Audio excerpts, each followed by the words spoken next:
Bonjour Marido, comment ça va aujourd'hui? Ça va très bien. Merci de nous offrir un peu de nature, de dépaysement. C'est vrai qu'on en a besoin, surtout quand on est citadin. Et vous avez des adresses qui promettent de la déconnexion. C'est ça, je vais vous parler d'hébergement insolite ce matin.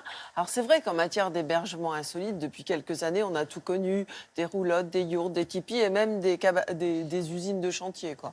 Et bon, il y en a qui ont été plus ou moins éphémères, mais ce qui dure, ce sont les cabanes. Cabanes sur pilotis, cabanes perchées, cabanes sur l'eau.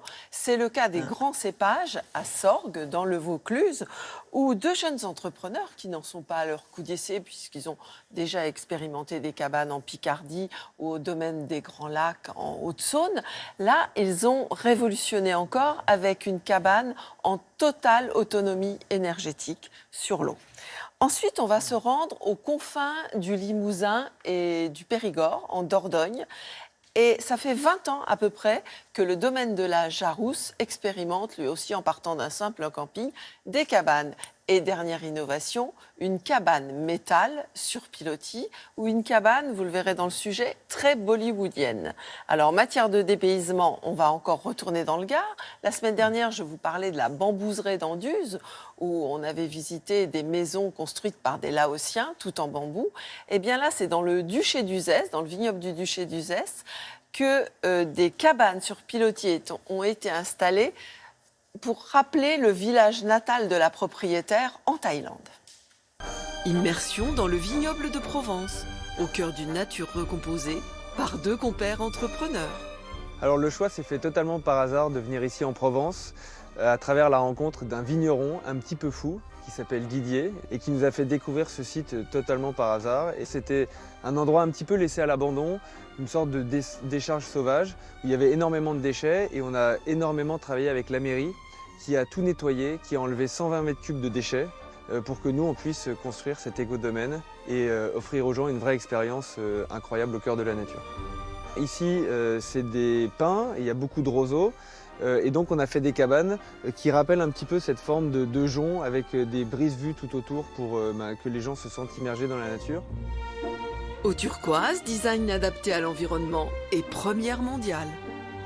On vient d'innover dans une nouvelle cabane totalement autonome avec le chauffage, la climatisation, l'électricité et tout ça avec une source d'énergie autonome, des panneaux solaires sur la toiture, une éolienne et un bac de phytoépuration non raccordé. Et qui permet un impact zéro sur l'environnement. Il y a 20 ans, un Lorrain tombe sous le charme de ce petit coin entre Périgord et Limousin.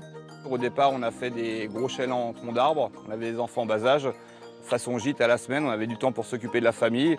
Et au fur et à mesure, on avait plus de temps libre. Donc on a pensé à faire de la chambre d'hôte et on a cherché et on a trouvé l'idée des cabanes perchées très originales.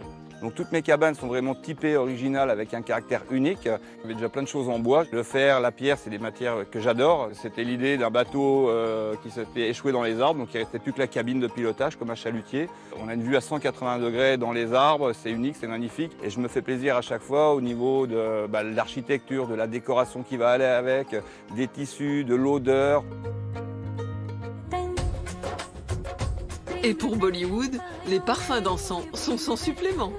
J'ai trouvé une porte du Rajasthan et c'est une espèce des palais des mille et une nuits ou comme dans le livre de la jungle, un temple perdu dans la nature.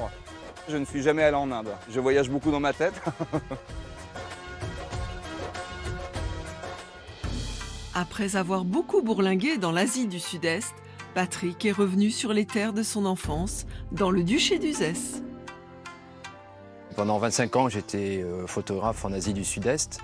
Ma base était Bangkok au départ. Et c'est comme ça que j'ai rencontré ma femme, Suwani, pendant ma période thaïlandaise. Ma femme m'a fait visiter son village pour pouvoir rencontrer sa famille. Et j'ai vu ces maisons sur pilotis pour se protéger des inondations, des insectes, comme ça en bois, souvent en teck et quelques-unes en bambou. Et c'est comme ça que j'ai eu l'idée, j'ai dit pourquoi pas tenter de faire des maisons sur pilotis en bambou.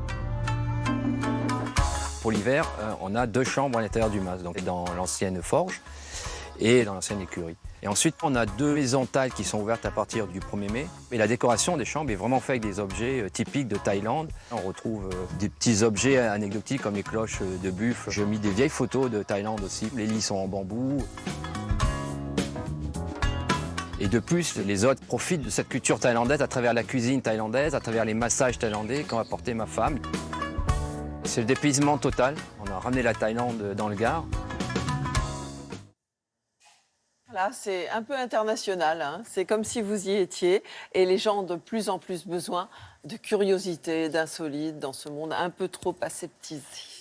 Merci Marie-Do pour ce beau voyage.